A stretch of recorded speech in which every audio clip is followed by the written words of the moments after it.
اور اس سے بڑا ظالم اور کون ہوگا جو اللہ تعالیٰ پر جھوٹ باندھے یا اس کی آیات کو جھٹلائے؟ ظالم یقیناً کامیاب نہیں ہوتے۔ اور جس دن ہم ان سب کو جمع کریں گے، پھر ہم ان لوگوں سے پوچھیں گے جنہوں نے شرک کیا کہ تمہارے وہ شریک کہاں ہیں جن کا تم گمان کیا کرتے تھے؟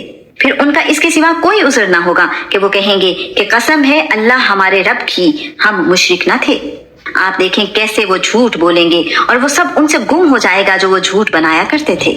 اور ان میں سے کچھ ایسے بھی ہیں جو آپ کی طرف کان لگاتے ہیں، حالانکہ ہم نے ان کے دلوں پر پردے ڈال دیے ہیں کہ وہ نہ اس کو سمجھے، اور ان کے کانوں میں بوجھ رکھ دیا ہے، اور اگر وہ تمام نشانیاں دیکھ لیں تو بھی ان پر وہ ایمان نہیں لائیں گے، حتیٰ کہ جب وہ آپ کے پاس آتے ہیں تو آپ سے جھگڑا کرتے ہیں۔ وہ کہتے ہیں جن لوگوں نے کفر کیا پہلے لوگوں کی کہانیوں کے سوا یہ کچھ نہیں ہے، اور وہ اس سے لوگوں کو روکتے ہیں اور خود بھی اس سے دور ہی رہتے ہیں، اور اپنی جانوں کے سوا وہ کسی کو ہلاک نہیں کر رہے اور وہ شعور نہیں رکھتے۔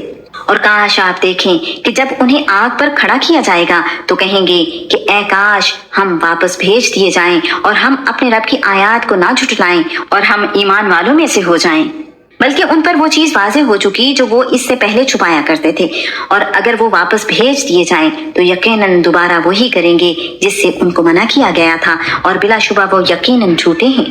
اور انہوں نے کہا کہ زندگی تو بس ہماری دنیا کی زندگی ہے اور ہم ہرگز اٹھائے جانے والے نہیں ہیں۔ اور کاش آپ دیکھیں جب انہیں اپنے رب کے سامنے کھڑا کیا جائے گا، وہ اللہ پوچھے گا کیا یہ حقیقت نہیں ہے؟ وہ کہیں گے ہاں ہمارے رب کی قسم کیوں نہیں؟